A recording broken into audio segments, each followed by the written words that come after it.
வணக்கம் நண்பர்களே. சென்ற 2 வீடியோவில் நிறைய தகவல்களை உங்க கூட ஷேர் பண்ணிட்டேன். கொஞ்சம் லெங்க்தியான வீடியோ. தயவு செஞ்சு எனக்காக அதை முழுமையாக பார்த்து உங்கள் கருத்துக்களை பதிவிடவும். இந்த வீடியோவில் ரொம்ப ஷார்ட்டாக 2-3 முக்கியமான விஷயத்தை மட்டும் அதில் விடுபட்டு போகலை. அது அப்புறமா சொல்லலாம்னு தனியாக தான் வச்சிருந்தேன். ஏன்னா ரொம்ப அதிகமான நீளமாயிடும் வீடியோ. இதில் குறிப்பாக என்னன்னா, திரு அண்ணாமலை அவர்கள் பாஜகவினுடைய தேர்தல் அறிக்கையை வெளியிட்டாங்க. அதாவது மேனிஃபெஸ்டோ அப்படின்னு சொல்லக்கூடியதை வெளியிட்டார். அதை படித்தாங்க. அதில் சில முக்கியமான கருத்துக்களை சொல்லியிருந்தாங்க. முக்கியமான பாயிண்ட் என்ன அப்படின்னு பார்த்தீங்கன்னாக்கா, முதல்ல அவர் சொன்னது பீகார் எலெக்ஷனில் எப்படி கொடுத்தாங்களோ மகளிருக்கு சுய உதவிக்குழு மூலமாக அளிக்கப்படக்கூடிய உதவித்தொகை ரூபாய் 10,000, அதை வைத்து அவங்க சுய தொழில் ஆரம்பிக்கணும். பலவிதமான தொழில்கள், டெய்லரிங் ஆரம்பிக்கலாம், இல்லை ஏதாவது கைவினை பொருட்கள் செய்யலாம், ஆடு மாடு வளர்க்கலாம், அதாவது டெய்ரி, அது மாதிரி பல விதங்களும் இருக்குது. ஸோ அதுக்கு சக்ஸஸ்ஃபுல்லாக ஆகிட்டாங்கன்னா அதற்கு மேலே முத்ரா லோன் கொடுக்கப்படும். அதன் மூலம் அவங்க மேலும் விரிவுபடுத்தலாம் அப்படிங்க. அது ஒரு முக்கியமான பாயிண்ட். 10,000 ரூபாய். அடுத்ததாக என்னன்னா, இந்த முத்ரா லோன் கூட என்ன சொல்லியிருக்காங்க அப்படின்னா, 50 லட்சம் வரை 0% கடன்.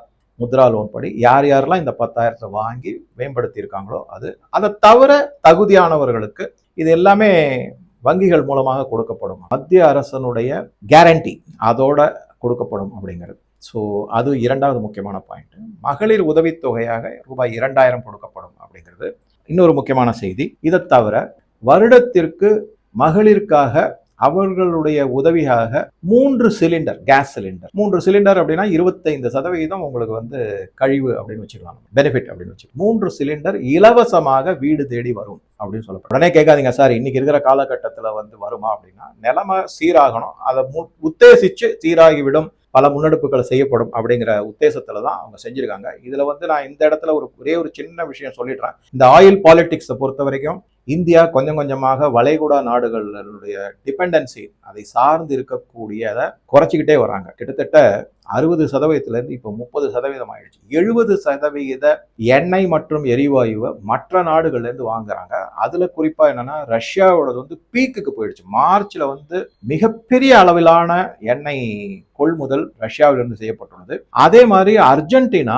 6 மடங்கு உற்பத்தி அதிகரிச்சு அதுல பெரும்பகுதியை இந்தியாவுக்கு கொடுப்பதற்காக இருக்காங்க அப்படிங்கிறத பாக்குறோம். வெனிசுவேலாவில இருந்தும் 2 மடங்கு 3 மடங்கு எண்ணெய் நமக்கு இந்தியாவுக்கு கிடைக்குது அப்படிங்கிறதையும் பார்க்குறோம். ஸோ இதை தவிர பல நாடுகளுக்கு, ஆப்பிரிக்க நாடுகள் பலதிலிருந்தும் எண்ணெய் வாங்குறோம். நைஜீரியா மிக முக்கியமானது. அதில் இது மாதிரி பல நாடுகள், பல இதெல்லாம் இருக்கு. இது மிக மிக முக்கியமான செய்தி. அதனால உத்தேசமா எப்படின்னா, இந்த போர் என்ன, நான் பலமுறை சொல்லிட்டேன், 8-10 மாசம் ஆகும் அப்படின்னு. திருப்பி இவங்க கூட்டணி பேச்சு எல்லாம் சொல்லிட்டு இருக்காங்க. அதாவது பேச்சுவார்த்தைக்கு பாகிஸ்தானை வச்சு நம்பிட்டு இருக்காங்க. அதை உதவாகிற நாடு. அங்க நடக்கக்கூடியதெல்லாம் ஒரு பெருசா எடுத்துக்க வேண்டிய அவசியமே இல்லை. அமெரிக்கா தப்பிப்பதற்கு வழியாக இதை கையில் எடுத்துக்கலாம். சரி, அது இன்டர்நேஷனல் பாலிடிக்ஸ், அதை விட்டுரும்.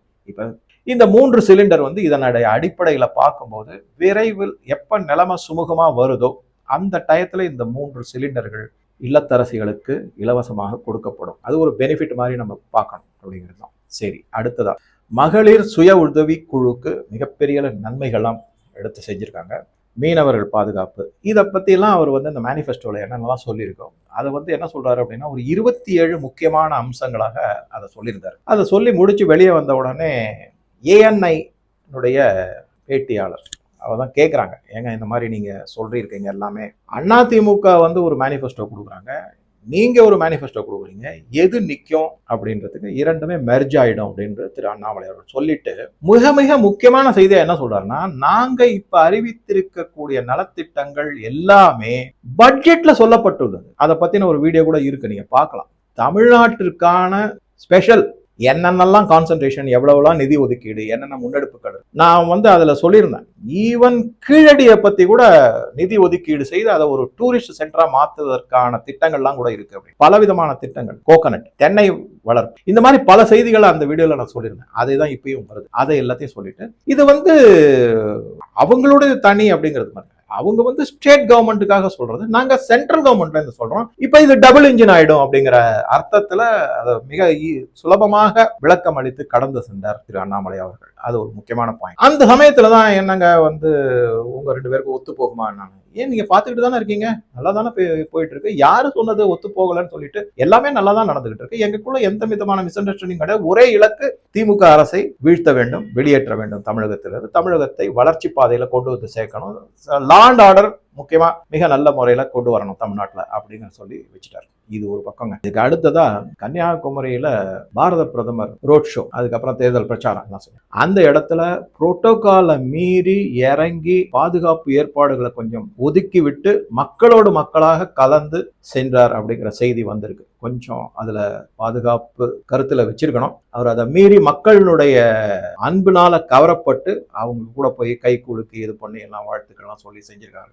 இது நான் திருப்பி சொல்றேன், மக்களுடைய உணர்வுகளை அவர் புரிஞ்சுக்கிறாரு அப்படின்னா மாற்றத்திற்கான உணர்வு அது அப்படிங்கிறது அவருக்கு தோணி இருக்கு. அது என்னுடைய பார்வை. நான் எப்பவுமே கொஞ்சம் read in between the lines தான். இறங்கி போய் இதெல்லாம் செய்யறோம்னாக்க உண்மையான ஒரு உணர்வு தூண்டுதலால அவர் வெளிப்பட்டிருக்கு, அதை அவர் உணர்றாரு. அதற்கு மக்களுக்கு ஒரு மதிப்பு கொடுப்பது போன்ற அவருடைய நடவடிக்கை பாதுகாப்பு ஏற்பாடுகளை சற்று ஒதுக்கி வைத்து நடந்தது அப்படிங்கிறதா சரி. அதுக்கப்புறம் என்ன சொல்லியிருக்காருன்னா, ரொம்ப ரொம்ப முக்கியமானது, விவசாயிகளுக்கு ஒரு உத்தரவாதம் அளித்திருக்கு. வருடத்திற்கு ரூபாய் 9,000 அவர்களுக்கு உதவித்தொகை வழங்கப்படும். Number 1 point. அடுத்ததா எதை எடுத்துக்கிட்டீங்கன்னா, எல்லா பஞ்சாயத்துலையும் சரியான நெல் பாதுகாப்பு ஏற்பாடுகள் தகரத்தினாலேயோ கொட்டகைகளோ அமைக்கப்படும். அப்படிங்கிற பாதுகாப்பு கூடங்கள் எல்லா பஞ்சாயத்துலையும் அமைக்கப்படும். பாஜக ஆட்சிக்கு வந்தா அப்படின்னு சொல்லி நெல் எல்லாம் மழையில நனைஞ்சு வீணா போனதை பார்த்தோம். ஒரு தார்பாலின் வாங்குறதுக்கு கூட இந்த டிஎம்கே அரசு கிட்ட பணம் இல்லை. ஆனா 80 கோடிக்கு பேனா வைக்கிறதுக்கு அவங்க கிட்ட பணம் இருந்ததுங்கிறதான் ஒரு அவலமான செய்தி. ஓகே, நிலைமை சரி, அது ஒண்ணு. அதை எப்படி சொல்றாங்கன்னா, ஸ்டீல் சிலோஸ் அப்படிங்கிறாங்க, கிடங்கு அந்த மாதிரி அதுல ஏற்பாடு செய்யப்படும். ஒவ்வொரு பஞ்சாயத்துல ஒரு நெல் மணி கூட வீணாவதை நான் விரும்ப மாட்டேன் அப்படின்னு ஒரு உறுதிமொழி கொடுத்திருக்காரு பாரத பிரதமர். அதுக்கப்புறம் பல விதமான கோல்டு ஸ்டோரேஜ் அதுக்கு கட்டித்தரப்படும், டிஸ்ட்ரிக்ட் லெவல்ல கட்டப்படும்னு சொல்லியிருக்காரு. ஒவ்வொரு டிஸ்ட்ரிக்ட்லயும் கோல்டு ஸ்டோரேஜ் கட்டப்படும் அப்படின்னு சொல்லியிருக்காரு. அதுல இந்த டப்பியோக்கா, அதுக்கப்புறம் தக்காளி, மாம்பழம், அதுக்கப்புறம் மிளகாய், இந்த மாதிரி பலதும் குளிரூட்டப்பட்ட பாதுகாப்பு அளிக்கப்படும். அது ஒவ்வொரு மாவட்டங்களிலும் அமைக்கப்படும் அப்படின்னு சொல்லியிருக்காரு. இது விவசாய நலன் சார்ந்த மட்டுமே சொல்லியிருக்காரு. இதை தவிர பல நலத்திட்டங்களாக இதையெல்லாம் வச்சு பார்க்கும்போது மக்கள் நலன் முக்கியம். தேர்தலில் ஜெயிச்சு வந்தா இதெல்லாம் உறுதியாக நாங்க செய்வோம்னு பல உதவிகளையும் பல திட்டங்களையும் வகுத்து நடைமுறையில சாத்தியப்பட்டிருக்கு. இப்ப இருக்கிற மத்தியில் இருக்கக்கூடிய பாஜக அரசு மற்ற பல மாநிலங்கள்ல அவங்களும் ஆட்சியில் இருக்கிறத எல்லாமே நம்ம பார்த்திருக்கோம்.